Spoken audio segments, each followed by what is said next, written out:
매일 아침을 뉴스로 깨웁니다. 신율의 출발 새아침. 결선 투표가 없다면은 이번 주부터 다음 주 화요일까지 각 당의 대선 후보가 정해집니다. 그래서 이제 유권자들이 보다 명료한 시선으로 이들 대선 후보들을 평가할 수 있을 것 같은데요. 여기서 우리 유권자들, 우리 국민들이 명심해야 할 점이 있습니다. 정치는 권력을 잡으려는 권력 현상이고요. 권력을 잡기 위해서는 선거에서 이겨야 하는데 이 선거에서 이기기 위해서는 국민들에게 잘 보여야 합니다. 그래서 정치인들은 국민들을 이용하려 든다는 점입니다. 자, 그래서 우리 유권자들은 이용의 대상만 되지 말고 국민을 위해서 이들 정치인들을 어떻게 이용할 것인가를 고민해야 합니다. 다시 말해서 이제 우리가 이 정치인들을 이용할 필요가 있다는 겁니다. 정치인들은 영웅도 아니고 정치는 선의 구현 수단도 아닙니다. 그래서 우리 유권자들이 정치인들을 어떻게 잘 이용하느냐에 따라서 보다 나은 사회가 구현될 수 있다는 점 우리 모두 명심합시다. 바로 이런 이유에서 우리의 현명함과 이성이 전제돼야 하는 겁니다. 신율의 출발 새 아침 오늘 순서 시작합니다.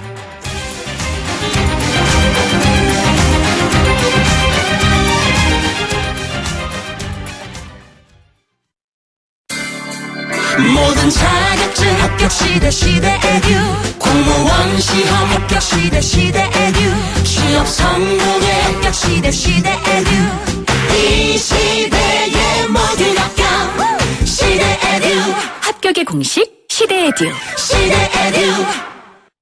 한계를 넘어 글로벌 리더가 된다는 신념으로 쉬지 않고 달려왔습니다. 1968년부터 오직 프레스 제작으로 한 길만을 걸으며 세계로 나가고 있는 IDS의 도전과 혁신은 계속됩니다. 고객 만족을 최우선 가치로 생각하는 주식회사 IDS. 김 사장님은 고민하던 공장 먼지 악취를 어떻게 해결했을까? 박 사장님도 쉽게 없애기 어려운 식당 연기 냄새를 해결하려면 정답은 역시 우양집진기. 이제 25년 기술의 우양집진기로 말끔히 해결하세요. 집진기는 역시 우양집진기. 우양집진기. 검색창에 우양집진기. 건설 관련 업체 정보들은 더하고 직거래니까 중간 마진은 빼고 매출을 곱하면 이거 결국 플러스네? 아무리 계산해도 건설 플러스. 견적부터 계약까지 건설산업 직거래 장터 건설 플러스. 건설 플러스. YTN 라디오 신율의 출발 새아침. 지금까지 들어온 뉴스 정리해보겠습니다. 백병규 시사평론가 스튜디오에 나와 계십니다. 어서 오십시오. 안녕하십니까. 예, 국민의당 호남 지역 국민참여 경선 열기가 예상을 뛰어넘었어요. 이 국민참여 경선이라는 게 신분증만 갖고 가면 투표할 수 있는 거죠. 그렇죠. 그죠? 그런데 이제 그 현장 투표 아니겠어요? 현장 투표였죠. 그러니까 투표를 해야 하기 때문에 이 참여가 과연 얼마나 될 것이냐. 이게 참 비관적인 전망도 없지 않아 있었는데요. 이 도박이 대박됐다. 어제 그 박지원 국민의당 그 대표가 한 말이죠. 참 말씀 참 잘하셔요, 보니까. 네. 도박이 대박됐다. 이틀 동안 실시된 그 호남 제주 지역 경선에서 그 무려 9만 2천여 명이 참여를 했습니다. 예. 광주, 전남, 제주에서 6만 2천 명, 전북에서 약 3만 명이 참여를 했는데요. 예상을 훨씬 뛰어넘었죠. 이 광주, 전남, 제주에서 한 3만 명 정도, 전북에서는 그 1만 5천여 명 정도만 참여를 해도 이제 성공이다. 이런 이제 전망을 갖고 있었는데 이를 훨씬 뛰어넘었습니다. 네, 민주당을 보면 이제 그 호남 지역 1차 국민 참여 경선 모집에만 그 26만여 명이 그 신청을 했거든요. 예. 여기에 비해서는 이제 그 적은 숫자이긴 하지만 이 투표소 현장 투표, 즉 투표소까지 나와서 투표한 사람이 9만여 명이나 됐다는 점에서 이 호남 지역에서의 뭐 뜨거운 관심을 좀 반영한 것이다. 이런 분석들이 나오고 있죠. 호남 지역 민주당 그 최종 그 참여 결과가 이제 어떻게 나올지를 좀 한번 비교해 볼 만하겠고요. 또 이제 이 같은 호남 지역에서의 그 높은 참여가 과연 영남권이나 그 충청권 등 다른 지역의 참여로도 이어질 수 있을지도 이제 좀 지켜봐야 될 것 같습니다. 예. 우려했던 뭐 대리나 중복 투표 혹은 뭐 동원 투표 등은 별다른 문제가 없다고 하죠. 호남 지역만 놓고 보면은 국민의당 박지원 대표가 이야기한 것처럼 말 그대로 좀 대박을 터뜨렸습니다. 안철수 후보가 압승, 전라남도, 전라북도에서 전부 압승했죠. 맞습니다. 예. 이 한마디로 그 이변은 없었는데요. 이 호남 지역 경선 그 국민의당으로서는 사실상 그 결승전이나 마찬가지 아니겠습니까?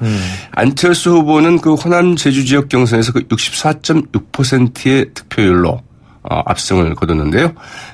이 손학규 후보가 23.5%로 2위였고요. 박지원 후보가 여기까지 11.9%로 이제 그 3위였습니다. 그러면 이제 그 손학규, 박지원 후보가 계속 이제 완주하겠느냐, 이것도 좀 지켜볼 만한 대목인데요. 일단 뭐 손학규 후보 측에서는 그 완주한다 이런 입장을 보이고 있다고 그러죠. 네, 사실은 이제 그 안철수 후보의 이번 그 호남 제주 지역에서의 그 완승, 이 호남에서 그 총력을 다해서 그 안 후보에게 그 힘을 실어줌으로써 이 더불어민주당 후보에 맞설 그 강력한 후보를 만들어준 것 아니냐, 이런 분석도 나오고 있죠. 네, 이 국민의당에서 박지원 대표 이런 말도 했습니다. 이 국민의당에선 안철수가 제일 나으니 이 해보라는 그 호남의 그 전략적 선택에 맞게 풀이를 했는데요. 네, 안철수 후보 그 기자들과 만나서 이제 그 40여일 남았다. 1년에 걸쳐 일어날 일이 남은 기간 다 일어날 것이라고 자신감을 좀 피력하기도 했다고 그러죠. 예. 근데 이게 이제 반문 정서 때문에 이렇게 높아졌는지, 안철수 후보가 이렇게 높은 득표를 보였는지, 아니면, 반문 정서가 아니라 이제 사실 이 더불어민주당도 오늘 호남 그 투표 있잖아요. 결과 나오잖아요. 그렇죠. 네. 근데 이제 물론 더불어민주당은 방식은 다르죠. 실무증만 가까우면 게 아니라 신청을 한 대상자를 신청을 했었고요. 또 이제 ARS로 이제 하게 되죠. 그래서 ARS도 여론조사 비슷한 거죠. 맞습니다. 그죠. 이제 이렇게 되니까 이게 두 개를 비교하기 좀 힘드니까 원인을 아직 우리가 분석하기는 좀 이르지 않나 이런 생각도 들어요. 예. 자, 호남 경선 결과 몇 시쯤 나오는지 모르겠어요. 네. 이거는 좀 지켜봐야 될 것 같은데요. 일단 이제 그 세 가지 포인트가 있습니다. 하나는 문재인 후보가 과반이 넘는 득표를 할 수 있겠느냐. 과연 2위는 누가 할 것이냐. 안희정 후보냐 아니면 이재명 후보냐 이렇게 있고요. 1위와 그 2위의 격차가 이제 얼마나 될 것이냐. 이제 이런 점들을 좀 눈여겨봐야 될 것 같은데요. 네. 어떻든 이제 문재인 후보가 좀 압도적인 승리를 거둘 것인지 아니면 안희정, 이재명 후보가 이 추격의 그 좀 발판을 마련할 수 있느냐. 이게 관건이겠죠. 어제 그제 호남 지역에서는 사실 ARS 그 투표가 이미 실시가 됐죠. 그래서 오늘 대의원 투표를 하게 되는데 이걸 같이 이제 현장 투표까지 포함을 해서 이제 오늘 그 결과를 발표하게 됩니다. 문재인 후보 측은 55% 이상의 좀 압도적 승리로 좀 대선을 좀 굳힐 수 있을 것이다. 이렇게 좀 기대를 하고 있고요. 55%가 압도적인가요? 일반적으로 야당 구야권이죠. 민주당 쪽에서 호남에서는 한 70% 얻어야지 압도적인 거 아니에요? 그러나 이제 이번에는 좀 후보 구도가 겸손해진 겁니까? 자신이 없으신 겁니까? 전 그게 궁금해지네요. 네. 후보 구도가 이제 그 3자 구도로 가다 보니까 일정한 표의 분산이 있지 않겠느냐 이런 분석들인데요. 이 문재인 후보 측은 일단 이제 그 55% 이상의 그 압도적인 승리로 그 대선을 굳힐 수 있다. 이렇게 보고 있는 반면에 안희정 후보나 그 이재명 후보는 그 역전의 발판을 좀 마련할 수 있지 않겠느냐 이런 기대를 갖고 있죠.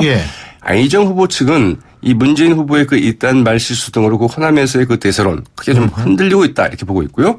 이재명 후보 측은 충성도 높은 민주당 그 호남 지역 경선에서 2위를 바라볼 수 있을 것이다. 이런 기대를 갖고 있다고 그러죠. 그래서 어쨌든 그 문재인 후보의 그 득표율을 50%의 그 초반대에 묻고 한 35% 정도 득표한다면 성공이다. 이제 이런 그 계산을 하고 있다고 합니다.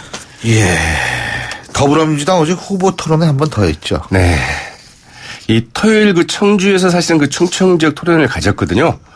그런데 이게 그 송출로 문제 등으로 충북 지역에서만 방송이 되고 이런 충남 지역에는 방송이 안 됐습니다. 충청남도 쪽은 안 됐죠. 그러니까 이제 그 다른 후보들이 좀 여러 후보들이 좀 난리가 났죠. 그래서 부랴부랴 어제 이제 한 번 더 방송을 가졌는데 좀 사실은 좀 황당한 일이긴 합니다. 어제 토론회에서는 그 국민의당 그 호남 지역 경선 흥행과 관련해서 이 문재인 대선을 두고 이제 공방이 오가기도 했습니다. 안희정 후보는 예상을 뛰어넘는 그 국민의당 그 국민 경선과 그 안철수 후보의 그 압승을 이제 거론하면서 이 문재인 대선이 그 동의되지 않은 것 아니냐. 확장성에는 그 자신이 더 책임자이다 이렇게 강조를 했고요. 이 문재인 후보는 우리 당 그 호남 경선에는 훨씬 더 많이 좀 참여할 것이다. 정권 교체는 다 됐으니 어떤 정권 교체인지가 그 중요하다. 이런 말도 있지만 그건 아니라고 본다. 필승 카드 후보를 내세워야 된다면서 자신이 이제 그 필승 카드 후보라는 점을 이제 강조를 했고요. 네, 문재인 후보와 그 이재명 후보는 그 법인세 인상 문제를 놓고 이제 그 계속 설전을 좀 벌이기도 했습니다. 문재인 후보는 그 이재명 후보의 그 법인세 증세 공약이 한꺼번에 OECD 그 평균보다도 그 8%나 더 높이면 세수는 증대되겠지만 우리 기업 어떻게 좀 감당할 수 있겠느냐 이렇게 이제 이재명 시장을 겨냥을 했고요. 이재명 후보는 이 500억 원 이상 그 영업 이익을 내는 그 대기업을 대상으로 하자는 것이다. 증세해야 그 죽은 내수도 살리고 경제도 살릴 수 있다. 이제 이런 공방을 주고받았다고 하죠. 이거 참. 자유한국당도 어제 대선 후보 토론회를 가졌죠. 김진태 후보가 홍준표 후보를 대상으로 색깔론을 제기했어요. 야, 이게 참 독특한데. 네. 어제 KBS 수채로 가졌는데요. 이 김진태 후보, 이 보수당 입장에서 그 적폐는 뭐라고 보느냐? 이런 그 사회자의 그 질문에 대해서 느닷없이 홍준표 후보에게 그 OX 퀴즈를 냈습니다. 북한이 국간이 아니냐? OX로만 말해달라. 이렇게 이제 질문을 던졌죠. 그러자 홍준표 후보, 나름대로 이제 그 정답을 이야기를 했습니다. 애들도 아니고 뭐 그림으로만 안 된다. 북한은 그 국제법상 91년부터 국가다. 그러나 국내법으로는 국가가 아니다. 헌법상 이렇게 이야기를 했는데요. 그러자 유사 출신이시니까 또. 맞습니다. 그런데 이제 김진태 후보도 검사 출신이시군요. 맞습니다. 예. 검사 손오배지가 아닌데요. 맞습니다. 네, 앙수입니다. 이 북한이 국관이 아니냐 이렇게 물으면 그냥 아니라고 하셔야지 뭐 그러십니까? 이제 이렇게 얘기됐고요. 거기다 대고 이제 국가보안법이 있어야 되냐 안 되냐 또 이렇게 그 공세를 폈습니다. 말 그대로 그 색깔 공세를 편 셈인데요. 2007년 그 대선 경선 때 홍준표 후보가 그 북한을 반국가 단체로 규정한 조항은 폐지해야 한다고 발언한 것을 이제 겨냥한 것이었죠. 홍준표 후보 이 초등학생 대답하는 것도 아니고 어이가 없다 이러면서 이제 웃어 넘겼는데 그러자 그 김진태 후보 무슨 소리냐 2007년 경선 때 한 말에 대해서 분명하게 밝혀라 이렇게 다그쳤다고 하죠. 네, 자유한국당 어제 그 당원 투표를 이제 실시를 했는데요. 네. 자유한국당 그 당원 투표 50% 여론조사 50%로 이제 그 후보를 예. 결정하게 되는데 전체 당원이 지금 책임 당원이 18만 1,400명입니다. 근데 어제 이 가운데 3만 3천여 명만 투표를 했다고 하죠. 네, 그러니까 굉장히 좀 낮은 투표율이었죠. 그래서 이제 경북이 25.4%로 가장 높았고요. 이제 전체 투표율은 18.7%였는데 예. 경북, 경남 이런 순이었습니다. 그래서 아무래도 뭐 두 지역의 도지사인 김관용 경북도지사와 홍준표 경남도지사가 유리하지 않겠느냐 이런 분석들 나오고 있습니다. 예, 이런 거 보면요. 정치는 센 사람이랑 붙어야지 자기 위상이 올라간다는 거를 각 당 토론회나 이 대선 후보들을 통해서 알 수가 있을 것 같아요. 예, 오늘 말씀 여기까지 듣겠습니다. 고맙습니다. 네, 고맙습니다. 예, 지금까지 백병규 시사평론가였습니다.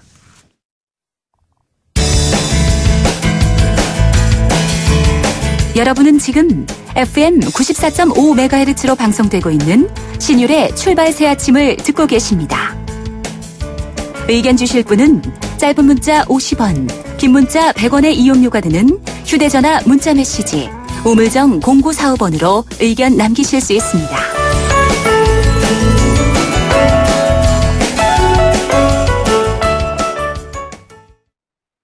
예, 정치에 관심이 많으신 분들은 특히 오늘 아마 굉장히 재미있는 날이 될 것이다라고 생각하시는 분들이 많을 것 같습니다. 예, 더불어민주당이 바로 최대 승부처라고 불리는 호남 경선. 왜 호남이 중요한지 여러분 잘 아실 겁니다. 이 야권, 특히 이제 이 민주당 쪽에서는 이 정통성을 이 호남 쪽에서 찾기 때문에 그런 건데요. 자, 근데 오늘 바로 그 호남 경선을 앞두고 있습니다. 지난 금요일이었죠. 안희정 캠프의 멘토 단장을 맡고 있는 박영선 의원의 입장을 들어본 데 이어서 오늘은 문재인 캠프 측 얘기 들어보겠습니다.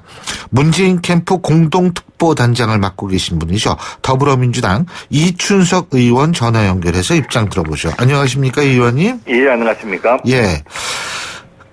우리 이춘석 단장님, 이춘석 의원님이 특보단장 치고 제일 나중에 합류를 하셨죠. 그죠? 예. 그래서 이게 호남 지역의 보강이다. 동의하십니까? 뭐 그런 부분도 있을 거고요. 제가 그 이전에 제안을 받고 도와드리기로 약속을 했는데 국회 탄핵소추위원단으로 활동하기 때문에 예. 늦어진 부분이 있습니다. 예. 자, 지금 그러면 특보단장은 어떤 일을 하는 겁니까? 지금 저는 문 후보를 위해서는 두 가지 역할 정도가 저한테 주어졌다고 생각을 합니다. 지금 문 후보의 위원을 확장하는 부분요. 예. 문 후보가 현재 하여튼 뭐 계속적으로 압도적 일을 달리고 있지만 이 한편으로는 소위 친문이라는 비판을 받지 않습니까? 네. 저는 이 정서를 불식시켜야만 사실은 본선에 가서라도 확장력을 증등시킬 수 있고 네. 정권 후에도 사실은 그 정권을 잘 진행시킬 수 있다고 생각을 합니다. 아. 제가 지금까지 뭐 원내수석이라든가 이런 역할들을 해왔기 때문에 여야를 넘나들어서 이 소통과 협치 부분에 대해서 위원을 확장하는 부분에 도움이 될 거라고 생각하고요. 알겠습니다. 또 하나는 제가 호남의 유일 삼선 의원이지 않습니까? 예. 어찌 됐든 간에 사실은 문재인 후보에 대해서 호남이 거부 정서가 일정 부분 있는 게 사실이지 않습니까? 그래서 문재인 후보와 제가 호남과의 다리 역할을 할 부분이 저한테 주어졌다라고 생각합니다. 친문정서 간단하게 좀 여쭤볼게요. 지난주에 금요일날 박영선 의원하고 인터뷰할 때 박영선 의원께서 문자 폭탄 있지 않습니까? 말도 못한대요. 예? 그리고 이 문재인 후보에 대한 문재인 전 대표에 대한 비판이라는 게 금기시되고 있다. 예? 그러면서 그 입에 담지 못할 거를 막 엄청나게 문자 폭탄이 온다. 이런 부분 이거 어떻게 안 되나 보죠? 저도 아시다시피 곽영선 선배님하고 굉장히 친하고 저도 사실 신문 쪽이 아니라 비문 쪽에 가까운 성향을 가지기 때문에 저도 옛날에 그런 부분이 한 번 있었습니다, 과거에. 그래서 그런 부분에 대해서 문재인 캠프 쪽이나 가까운 사람들한테 얘기를 했는데 그 SNS를 이루고 있는 일부 사람들이 사실은 문재인 대표라든가 우리 민주당이 공격하는 부분에 대해서 강한 발음을 보여요. 저는 그래서 한 10분하고 거의 하루 종일 이렇게 SNS상으로 주고받고 문자를 했는데 결국에는 제가 그중에 9분을 설득시키고 1분만 설득을 못 시켰거든요. 근데 그런 부분들은 일정 부분에 소통이 부족한 부분이 있고요. 또 하나는 그 특정 후보를 지지한다고 하지만 그 캠프와 아무 상관없이 몇몇 움직이시는 분들이 있습니다. 그런데 이 부분들을 다 특정 후보 캠프의 책임이다라고 돌리는 것은 지나치게 저는 확대하는 의미가 있다라고 봅니다. 알겠습니다. 자, 그럼 이제 호남 경선 얘기를 좀 해보죠. 일단은 말이에요. 제가 여쭤볼 것이 국민의당 호남 경선 말입니다. 물론 보셨겠습니다만 지금 안철수 전 대표가 전라남도 전라북도에서 압도적인 이 승리를 거뒀어요. 그 이유가 반문 정서 때문이라고 하는 분석도 있는데 어떻게 보십니까? 저는 반문 정서도 일부 있다고 보지만 그것은 적게 차지한다고 생각합니다. 지금 사실은 호남 국회의원이 28분이 계신데 그중에 23분이 국민의당 소속이에요. 그러면 경선에 참가하시는 부분은 9만 명 정도 되기 때문에 이 23분의 1로 나누더라도 사실은 저는 충분히 그 정도는 동원 가능한 숫자라고 보여지고요. 일정 부분에 국민의당이 지금 현재 상태에서는 국회의원 의석수를 보면 여당적 주의를 가지고 있고 일정 부분에 지금 국민의당 국회의원들이 이번 대선 결과에 따라서 국민의당의 존폐 문제까지도 거론되기 때문에 저는 그 다급함이 이번 경선에도 영향을 미쳤다라고 보고 있습니다. 그런데 대부분의 사람들, 호남민들 대부분은 이 정권 교체가 제1의 사명이라는 것을 더 잘 알기 때문에 오늘 아마 호남 경선 할 겁니다. 그러면 어제 국민의당 경선 결과와 다르게 우리 민주당 경선을 하고 하면 사실은 전혀 그 얘기가 쏙 들어갈 정도가 저는 그 결과가 나올 거라고 생각을 합니다. 두 가지 여쭙겠습니다. 일단 동원 가능한 숫자다 이런 말씀하시는데 동원이라는 표현을 쓰셨어요. 그죠? 그러면은 여기도 이게 안철수 전 대표가 이렇게 된 거는 결국은 조직의 승리라고 바라보시는 거예요? 저는 민심의 일정 부분 반영을 했고요. 저도 이쪽 호남 의원이고 어제 저희 지역의 분위기도 봤는데요. 이미 사전으로 투표를 신청하거나 이렇게 아니고 누구든지 사실은 그 주민등록증만 가지면 투표를 다 했거든요. 그래서 모든 조직들이나 SNS상이나 전화를 불가동시켜서 사실은 그 현장을 불러내는 정도의 선거가 이루어졌기 때문에 그 자체가 순수한 민심의 발현이냐 하는 것에 대해서는 저는 의심할 수 있습니다. 두 번째 제가 여쭤볼게요. 그럼 더불어민주당 경선은 순수한 민심의 반영이라고 보세요? 저희는 100% 그렇다고 생각하지는 않습니다. 일정 부분의 동원적 성격이 저는 있다고 보고요. 민주당도 동원이죠. 그러니까 조직 대 조직 선거의 결과다. 숫자를 보면 스스로 참여한 부분들이 저는 상당 부분 있다고 생각합니다. 왜냐하면 ALS라든가 이런 부분들은 스스로 참여하지 않으면 동원해서 하기가 거의 불가능한 방법들이거든요. 그러면 또 참여의 규모의 정도에 있어서 저는 그 선을 우리 민주당 경선은 넘었다고 생각을 하고 있습니다. 그리고 민주당, 좀 아까 더불어민주당에 있어서의 어떤 그 경선 결과가 국민의당을 압도할 것이다. 이런 표현을 쓰셨는데, 그죠? 문재인 전 대표가 몇 %나 얻을 수 있다고 보세요? 저는 두 가지 호남에서? 의미 정도를 가지고 있다고 예. 생각합니다. 일단 제주도를 포함해서 9만여 명의 선거인단이 참여했는데 예. 이 호남 오늘 제주도는 저희는 없죠. 사실은 저희는 없는데 전체 참여하는 숫자 부분에 있어서 국민당과 저희는 상당 부분 차이가 있을 거라고 생각을 예. 하고요.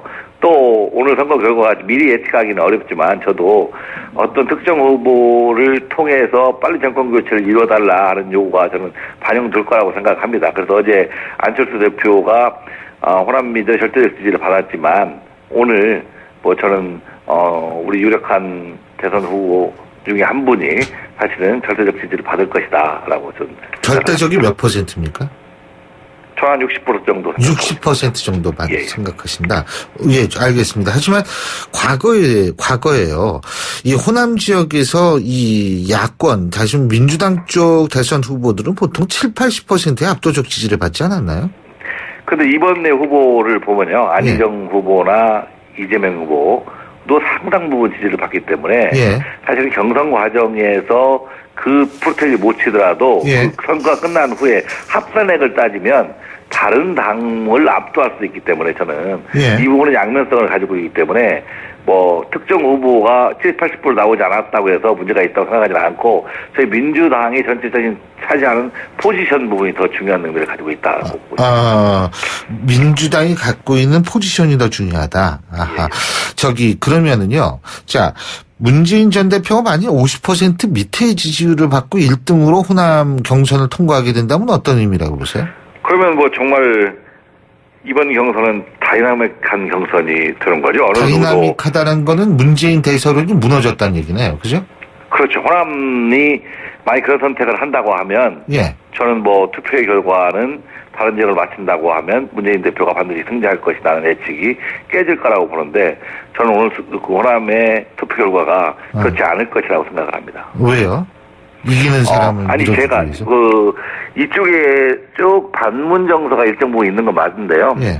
제가 사람들 호남 출신이고 또 호남 국회의원이지 않습니까? 예. 만나면 그래도 정권 교체가 제 1번이지 줄 사람 밀어야지 이런 생각들이 있고요. 또 호남민들이 기본적으로는 이 정권 교체에 도달하기 위한 전략 정책을 하거든요. 저는 그런 부분들이 일정 부분을 표심에 반영될 것이라고 보고 있습니다. 예. 근데 국민의당 박 전 대표는 문재인 전 대표는 어떤 경우에도 대한민국 대통령이 될 수 없다. 이런 얘기를 했는데요. 제가 박 전 대표 잘하지 않습니까? 예. 우리가 같이 법사위에 있지 않잖아요. 예. 저는 박 전 대표님이 우리 문재인 대표님을 엄청 경계하는 것 같아요. 거꾸로 얘기하는 것 같아요. 예. 저는 대통령이 될 가장 강력한 후보이기 때문에 아하. 이를 거꾸로 가장 강력하게 비판하는 거다. 아하. 그래서 그 말씀을 저는 선의로 받아들이고 있고 예. 문재인 대표가 정말 세다고 생각하시는구나 라는 의미로 받아들이고 있습니다. 자, 문재인 전 대표의 가장 큰 라이벌은 누구라고 보십니까? 다른 당. 저는 다른 당의 후보가 정해지지 않은 상태에서 비교 대상은 아니라고 보고요. 또 일반적으로 보면 저는 타당의 안철수 후보라든가 다른 당의 후보들이 아니라 사실은 문재인 자신과의 싸움을 하고 있다라고 생각을 합니다. 이 캠프를 포함해서 이 리스크를 최소화시키고 이 국가 비전을 제시할 때 저는 문재인 대통령을 줄 수 있는데 그런 부분들에 대해서 합리적인 방향을 끌고 가지 못하면 내부적으로 사실은 저는 라이벌이 있을 것이다. 그런 판단하고 있습니다. 그렇군요. 자, 주제를 요거는 꼭 좀 여쭤보고 싶은데 이 다른 주제입니다. 아까도 말씀하셨습니다만 우리 이춘석 의원께서는 국회 탄핵소추위원이셨고 자, 그런 상황에서 지금 박근혜 전 대통령의 신병 처리 지금 YTN 보도에 따르면은 오늘 이르면 결정이 난다 이런 얘기가 나오고 있는데 어떻게 보십니까? 저는 금주 중에는 가능하다고 보고요. 저는 검찰이 구속영장 100% 청구할 것이라고 생각을 합니다. 왜냐하면 김수남 총장이 계속 법과 원칙에 따라 처리하겠다고 전면하지 않습니까? 예. 본인한테 임명장을 준 대통령을 구속영장 청구하기 위한 명분을 만들고 있다라고 보고 있고요. 지금 이러한 상황, 자기의 하수인격에 해당되는 공범들을 다 구속시켜놓은 상황에서 그 대장격에 해당되는 대통령을 검찰이 구속영장 청구하지 않는다. 이렇게 한 경우는 그 검찰이 후폭풍을 감당하기 어려울 거라고 봅니다. 그래서 고민하는 모습은 보이지만 저는 검찰이 구속영장 반드시 청구할 것이다. 근데 일각에서는요, 수사가 다 끝났는데 왜 구속시키냐는 그런 논리를 검찰이 어떻게 방어할 수 있느냐, 이런 의문을 제기하는데 이 부분은 어떻게 보세요? 저는 수사가 끝났느냐 안 끝났느냐는 중요하다고 생각하지 않습니다. 구속의 사유 중에서 뭐 증거인멸 및 도주의 우려, 그다음에 사안의 중대성 부분이 있거든요. 근데 가장 거기서 선순위로 보여드는 게 사안의 중대성이거든요. 나머지 그러면 지금 구속된 사람들, 그래서 뭐 최순실이라든가 이재용이라든가 안종범 다 풀어주자는 거죠. 저는 그래서 그 부분은 수사가 종결됐는데 왜 구속시키느냐, 이것은 구속을 원하지 않는 사람들의 주장이지 사실 타당한 주장은 저는 아니라 이렇게 보고. 알겠습니다. 이번 주 초입니까 중입니까 말입니까 어떻게 보십니까? 그 점은 제가 정확히 말씀은 뭐 저도 자리 증거가 없으니까 말씀드리지만 금주 중에는 가능할 거라고 보고 있습니다. 금주 시간을 더 끄면 안 된다. 저는 그 부분은 제가 자신 있게 말씀드리기 어렵습니다. 예, 그렇군요. 예, 잘 알겠습니다. 어쨌든 뭐 오늘 이제 경선 결과가 나오면은 우리 이춘석 의원님 말씀하신 대로 60%가 넘느냐 안 넘느냐 알 수 있겠네요. 그죠? 예, 말씀 잘 들었습니다. 고맙습니다. 예, 감사합니다. 예, 지금까지 더불어민주당 이춘석 의원이었고요. 신율의 출발 새 아침 1부 순서 여기서 줄입니다. 잠시 뒤 2부에서 뵙겠습니다. 골프 장갑도 G맥스 생산 장갑도 G맥스 헬스 장갑도 G맥스 가죽 장갑도 G맥스 장갑하면 G맥스 대한민국 우리 장갑 G맥스 30년 한길 범양 글러브가 만듭니다. 글러브 맥스. G맥스. 소통의 아침을 여는 공정한 목소리 신율의 출발 새 아침. 신율의 출발 새 아침 2부 순서 먼저 광고부터 듣겠습니다. 김 사장님은 고민하던 공장 먼지 악취를 어떻게 해결했을까? 박 사장님도 쉽게 없애기 어려운 식당 연기 냄새를 해결하려면 정답은 역시 우양집진기. 이제 25년 기술의 우양집진기로 말끔히 해결하세요. 집진기는 역시 우양집진기. 우양집진기. 검색창에 우양집진기. 온도와 습도를 항상 일정하게 유지시켜주는 항온항습기 전문기업 AR. 전산센터, 반도체 공장, 미술관, 박물관, 귀중품 보관실을 30년 축적된 기술로 AR이 지켜드립니다. 24시간 확실한 서비스 보장 031-497-0561. 사장님, 성악가 김동규 씨네 집 바닥재 좋던데 우리 집도 똑같은 걸로 해줘요. 아, 요즘 떠오르는 바닥재 스타 강마루. 스타일 좋고 습기 열 긁힘에 강하니까 오래 사용하려면 그래서 스타 강마루로 하는구나. 성악가 김동규입니다. 강마루 스타는 스타 강마루. 스타 강마루. 모든 자격증 합격시대 에듀 공무원 시험 합격시대 에듀 취업 성공의 합격시대 에듀 이 시대의 모든 합격 시대 에듀 합격의 공식 시대 에듀. 시대 에듀. 한계를 넘어 글로벌 리더가 된다는 신념으로 쉬지 않고 달려왔습니다. 1968년부터 오직 프레스 제작으로 한 길만을 걸으며 세계로 나가고 있는 IDS의 도전과 혁신은 계속됩니다. 고객 만족을 최우선 가치로 생각하는 주식회사 IDS. 크리네어 테크. 크리네어 테크 집중기. 주물 작업, 연마 작업, 페인트 작업, 분진가스 냄새 연기 작업장 분진. 이 세상에 못 없애는 분진이 어딨어. 크리네어 테크 기술력이 끝내줍니다. 크리네어 테크. 크리네어 테크 집중기.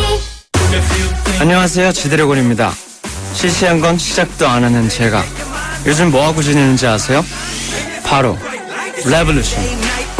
레볼루션을 한다는 거 그 자체가 레볼루션. 리니지 2 레볼루션. 지금 다운로드 받으세요. 12세 이용가. 예, 다시 돌아온 월요일입니다. 7시 43분 12초 지나고 있는데요. 자, 지금 교통 상황 알아보겠습니다. 나성수 캐스터. 네, 월요일 출근길입니다. 매우 어려운데요. 영동고속도로 강릉 쪽 마성터널 부근 5차로 화물차가 고장으로 서 있습니다. 이 때문에 밀리고 있는 거고요. 서해안고속도로 목포 방향 순산터널에서 용담터널까지 6km 구간, 또 서해대교 부근 278km 지점 화물차가 고장으로 서 있습니다. 갓길에서 처리 작업 진행이 되고 있고요. 이어지는 서부간선도로 광명교에서 목동교 구간, 또 외곽 쪽으로는 양평교에서 오목교 구간으로 밀리고 있습니다. 성산로 연인아들목에서 이대 후문 방향으로 꽉 막혀 있습니다. 신일의 출발 새 아침 교통정보였습니다. YTN 라디오 신율의 출발 새 아침. 예, 세월호가 지난 25일 오후 9시쯤이죠. 완전히 수면 위로 올라왔습니다. 이제 배수 작업을 거친 뒤에 이르면 내일쯤 목포항으로 이동이 되죠. 하지만 가장 중요한 부분은 바로 미수습자 수습입니다.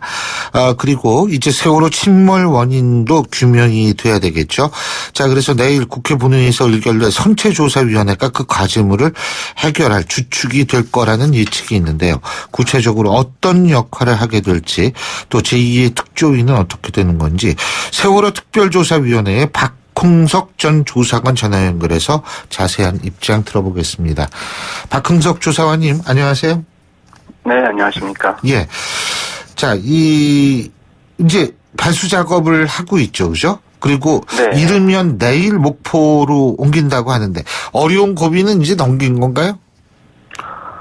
네, 이 공정상에서 가장 어려웠던 부분들은 이제 큰 고비는 넘긴 것 같고요. 이제 배수 조치가 완료되고, 그리고 이제 잔존유가 좀 문제되고 있어서 잔존유 제거가 어느 정도 진행되면은 목포항으로 출발하지 않을까 이렇게 예상합니다. 예. 근데 그 목포까지 가는데 이 수로도 좁고 말해요. 그것도 좀 옮기는 게 굉장히 어려울 것 같더라고요. 그죠? 배 규모가 워낙 크고, 예, 그렇습니다. 배 규모가 워낙 크고, 그리고 이제 그 험수로고 또 수로가 굉장히 좁고, 주변에 인근의 양식장들이라든가 그 섬 사이에 또 물길이 세고, 그래서 쉽다고 말할 수는 없지만은 그래도 기존에 지금까지 있었던 과정 중에는 그 비해서 상대적으로 이제 비교적 그 난이도가 상대적으로 이제 좀 쉬운 그런 상황이 아닌가 싶습니다. 자, 그 목포에 가서 그럼 이제 수색 작업이 시작이 되는 거죠, 그죠? 예, 그렇습니다. 목포 신항에 일단 거치가 된 다음에 그 육상이 올려놓는 거지요. 예. 그 이후에 수색과 이제 이런 절차들이 진행될 것으로 보입니다. 예. 근데 지금 이제 수색 방식이 어떻게 되느냐, 이거 가지고 조금 이제 이견이 있는 것 같아요. 그죠? 예를 들면은 3층과 4층을 분리해서 띄어내서 수색 작업을 하는 것이 제일 좋다, 이런 의견도 있는 반면에 또 유가족들은 원인 규명이 먼저라고 얘기하면서 그걸 또 반대하는 거죠. 지금 반대하고 있는 거죠. 네, 그렇습니다. 그 해양수산부에서도 그 현재 이제 어떤 수색 방식에 대해서 선체를 꼭 절단하겠다라고 아주 확정적으로 얘기하고 있지는 않은데, 그 이제 선체 정리 용역을 발주하면서 그 관련한 이제 제한된 기술이 아마 선체를 절단해서 여객 부분을 이제 바로 세우고, 그리고 미수자 수습을 위해서 그 조사관 수색하는 사람들이 이제 진입하는 것으로 아마 계획이 돼 있는 것으로 보이는데요.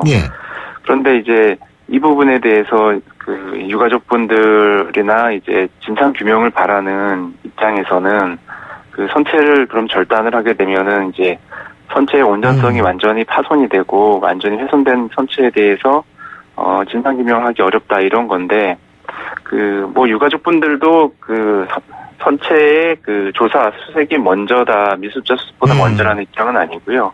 다만 미수습자의 수습과 그리고 진상규명을 위한 선체 조사는 동시에 진행될 수 있는 것 아니냐, 이런 입장이기 때문에 그 부분에 대해서 미수습자 수습이 가장 중요하다는 건 다 인정하고 있지요. 그런데 이게 문제가 해양수산부가 말하는 선체 이제 절단 방식으로 했을 때 우려되는 지점들이 벌써 이제 보도가 되기도 했는데요. 선체가 일단 절단되면은 좀 전에 말씀드린 것처럼 진상 규명에 대해서 좀 훨씬 어렵고, 그리고 세월호 참사의 일단 제1의 증거물인 그 세월호 선체 자체에 대한 훼손이라서 증거물 훼손의 측면이 분명히 좀 있는 거고요. 그리고 미수습자의 수습 측면에서도 선체 절단이 과연 유리한 측면이 있느냐 이 점에 대해서도 좀 논란이 있는데 선체를 이제 절단하는 방식은 그 시데크인 그 화물 데크 위를 이제 바로 잘라내가지고 여객 데크와 분리하게 되는 건데 그 과정이 이제 그 산소 우리가 용접하는 것과 같은 그 산소 절단 방식으로 자르게 됩니다. 예. 그런데 이렇게 잘랐을 때 기본적으로 이제 고열로 하다 보니까 내부에 지금 선체 좌연 쪽에 어떻게 어떤 방식으로 얼만큼 있을지 모르는 미수습자 또는 그 희생자의 뭐 유해들 또는 유품들이 예. 어떻게 파손될지 모르는 그 가능성이 위험성이 좀 있고요. 그리고 또 하나는 그 화물들이 그 아마 그림 그 화면에서도 보셨겠지만은 지금 현재 그 선미 램프 쪽으로 아마 화물들이 일부가 밖으로 지금 모습을 드러내는 상태거든요. 예. 그처럼 보듯이 그 내부의 화물들이 지금 정렬돼서 있는 상태가 아닙니다. 그런데 화물대 그 위 천정 부분을 잘라내면은 그 화물들이 한 번에 쏟아질 수도 있고 그런 상황을 막기 위해서는 다시 화물부터 제거해야 되는 이제 사전 작업을 다시 거쳐야 될 것으로 예상되는데 그 기간 또한 얼마인지 알 수가 없을 것 같고 그리고 그 절단한다는 것조차도 그 현재 강판이라든가 또 배 상태에 대한 어느 정도 판단이 돼야지 그 절단에 대한 뭐 시간 이런 것들이 예상될 수 있지 않을까 싶은데 그런 사전 조사 내지는 그 확정된 정보 없이 배를 올려놓기 전에 먼저 잘린다 이런 얘기가 나오는 거는 다소 앞뒤가 안 맞는 거고 예. 그 양자 뭐 미수습자의 수습이라든가 진상규명 양자 측면에서 봐도 합리적으로 봤을 때 이해하기 좀 어려운 측면이 있는 것 같습니다. 알겠습니다. 자, 우리 박흥석 조사관님이 보실 때요. 세월호 그 쭉 하간 멀리서나마 보셨을 거 아닙니까? 뭐 TV를 통해서든 어떻게 됐든 간에요. 그죠? 자, 지금 일단 보시고서 어떤 그 사고 원인이 어떻게 될 것이다라고 어떻게 좀 그런 생각 들어보셨어요? 뭐 다 아시다시피 세월호 참사 그 사고 원인에 대해서는 워낙에 많은 그 가설들이 제시가 돼서 그 이제 조사가 필요한 상황이죠. 그리고 그 떠올라온 산체를 보면서 뭐 아주 안타깝고 참담한 마음이었습니다만은 그 사고의 원인에 대해서는 일단은 지금 현 시점에서 무엇이다라고 예단하기보다는 일단 목포 신항의 육상 거치를 안전하게 마친 후에 그리고 나도 선체의 외관부터 이제 차례차례 조사를 하면서 그렇게 이제 논의가 돼야 될 사항으로 보입니다. 지금 방향타가 오른쪽으로 5에서 10도 정도 꺾여 있는 거는 우리가 확인할 수 있었죠. 그죠? 예, 그렇습니다. 이거는 어떤 거를 의미한다고 보십니까?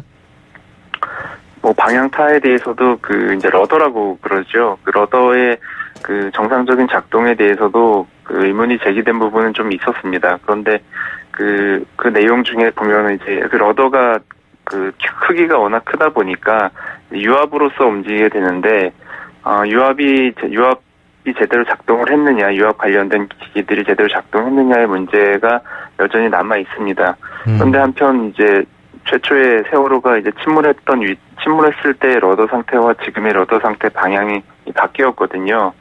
그래서 그 점에 대해서 뭐라 예단할 수는 없습니다만은 조사가 분명히 필요하지 않나 이렇게 그 방향이 바뀌었다는 게 무슨 말씀이세요? 러더가 침몰했을 때 침몰하는 그 2014년 4월 16일에는 그 방향이 지금과는 반대 방향인 것으로 그 당시 화면에 이제 찍혀 있었는데요. 근데 이번에 올라오면서 보인 그 방향이 또 그 말씀하신 대로 오른쪽으로 꺾여 있는 모습이라. 오른쪽으로 꺾여 있으면 오른쪽으로 틀다가 그렇게 됐다는 거 아니에요? 그 점에 대해서는 좀 확인을 해봐야 됩니다. 그러니까 침몰할 당시에 그 방향과 좀 달라진 측면이 있는 것 같아서요. 예, 아니 왜냐하면 일부 언론에서는 오른쪽으로 이게 꺾여 있는 거 보면 급하게 오른쪽으로 틀다 침몰했다라는 그것과 방향은 같다라는 얘기를 하는데 우리 박흥석 조사관님은 좀 반대의 말씀을 하시는 것 같아서 제가 여쭤본 거거든요. 그러니까 뭐 러더의 방향이라든가 그리고 러더가 지금 꺾여진 그 각도만 가지고서는 그렇게 이제 급변침이라고 보기는 좀 어려울 것 같아서요. 그리고 그게 이제 정상적인 작동에서 조작해서 그런 각도가 나온 건지 등에 대해서는 조사가 필요합니다. 아니, 그 방향은 반대 방향이라고 생각하시는 거예요, 그러니까? 화면상에서는 화면상에 나온 모습을 뭐 정확히 그 조사는 해봐야 되겠습니다만은 그 침몰할 당시 위치와는 다르다는 그 설이 지금 얘기가 나오고 분석이 나오고 있어서요. 예, 정확한 분석은 조사를 해봐야 되겠습니다만은 지금 화면상으로는 좀 그렇게 보이는 측면이 있습니다. 지금 그러면은 이제 선체조사위원회가 이제 꾸려지는 거죠, 그죠? 네네. 그럼 선체조사위원회는 지금 이제 말씀하신 그런 부분들에 대해서 이제 조사를 하게 되는 거 아니겠습니까? 선체조사위는 그 법상 이제 법상 이제 업무가 선체조사 업무로 규정이 되어 있으니까 아마 그 부분에 대해서 조사를 하는 것으로는 뭐 업무로서는 볼 수 있는데, 네. 아시다시피 아직 선체조사 그 위원들도 내정은 돼 있다곤 하나 아직 국회에서 통과도 안 됐고 이제 곧 통과되겠지만요. 그런데 이제 조직이 정상적으로 출범하려면은 시행령도 있어야 될 것이고 예산도 필요하고 또 무엇보다 그 조사 업무를 수행한 조사관들이 필요한데요. 그 조사관들이 채용되는 시간까지 고려한다면은 그 정상적으로 그 조직이 작동된다고 보기에는 앞으로도 꽤 많은 시간이 필요할 것 같아서요. 그 사이에 그 공백기가 어떻게 될 것인가에 대한 국민적 관심이 좀 많이 모아지지 않을까 싶습니다. 공백기가 있으면 지금 안 되는 거 아니에요? 예? 이거 계속 그 녹슬고 그 안에 있는 미수습자들 이 수습도 해야 되는데 이 시간이 없는 거 아닙니까? 그렇습니다. 그래서 그 부분이 참 많이 염려가 되는 상황인데, 일단 그 조사위원회 이제 내정자 신분으로 바뀌게 될 텐데, 그 내정자분들이 그 얼마나 어떤 역할을 할 수 있는지에 대해서는 사실 이 정부기관인 그 해양수산부죠. 얼마나 적극적으로 협조하고, 그리고 논의를 많이 할 것이냐, 이런 측면이 실질적으로는 좀 많이 중요할 것 같고, 또한 뭐 출범 조사를 이제 조사위원회, 준비위원회라든가 뭐 이런 등등의 방안도 고려될 수 있겠습니다만 구체적인 거는 그 해양수산부와 그 위원들의 어떤 선체조사위원회 쪽의 협의가 좀 필요한 상황인 것 같습니다. 예, 잘 알겠습니다. 오늘 말씀 잘 들었습니다. 고맙습니다. 네, 고맙습니다. 예, 지금까지 세월호 특별조사위원회의 박흥석 전 조사관이었고요. 신율의 출발새 아침 2부 순서 여기서 드립니다. 전 8시 10분 3부에서 뵙겠습니다.